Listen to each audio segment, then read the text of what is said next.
Welcome back to Chicago Arts. For this episode, we met with Joyce Polance and talked about her switch from encaustics and her recent body of figurative oil paintings. I realized that the work I was making, it was all about very beautiful surfaces. I mean, the layers, the translucency, the texture of encaustic. It was just all this really cool stuff. And I was really excited by that when I was doing it for a long period of time, but I felt like I couldn't get a certain amount of depth in my work, the emotional depth that I was looking to get. And I also realized that my favorite painters, like the work that I responded to the most, were figurative oils. And I just thought, why aren't I doing the work that I love the most? I want to love my work as much as I love my favorite painter's work. And I didn't feel I was in that place. So I decided to go back to oils. When I decided to go back to oils, I wasn't sure what I wanted to paint. And basically, the way I work is an image comes into my head, or I have something that's going on with me that I think I really want to express through my painting, and then I can't force it. It's like I have to wait till something comes up, like an image will come to me or an idea will come to me that I think will express what I'm trying to say.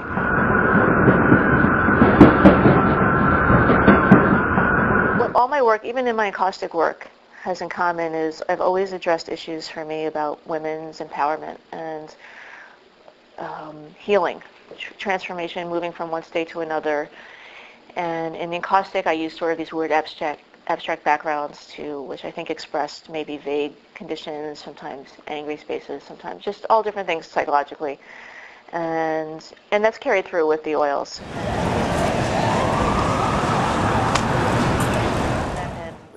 The newer paintings are less, I would say, disturbing in terms of having this sort of graphic or violent imagery, but they're really about strength in terms of it's sort of an unlikely concept than certainly the way I was raised, about getting support from people that maybe you didn't grow up with, who aren't your family, and including nurturing and stuff. Like I was raised, like you don't ask women for hugs, or just simple things like that, or maybe you're supposed to do things within your own family and not get outside support. And I'm not sure if this is making any sense, but the idea is that, so I have two figures in the painting shoulder where they're not related biologically, but one's holding up the other one, and here in the painting behind me there's this woman giving all this tenderness to another person who may or may not be her daughter. And it's really about the difficulty in opening up to that as an adult. Partly for me, partly for women I know. It's just, I think my paintings are about me, and they're also about, they're very personal in the sense that they're about me and experiences I've had, but I have a lot of friends, a lot of people I encounter, and things strike me, and that comes into play as well.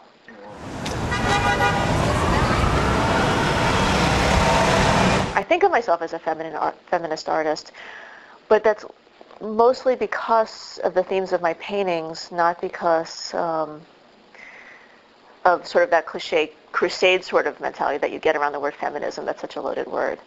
But I feel like, how can paintings that are about women's healing and empowerment not be considered feminist? Of course they are. I'm certainly all in favor of women being powerful and healing, and so in that sense I absolutely consider myself a feminist. Be sure to catch Joyce Polance on Chicago Arts Live, Monday, June 15th at 7:30 p.m. on Ustream. All pertinent links can be found in the info section of this video. Thank you for watching Chicago Arts. Be sure to join us for our next episode and stay informed by subscribing to our channel. We want to hear what you think, so please take a moment to comment on our programming. Thank you again from Chicago Arts.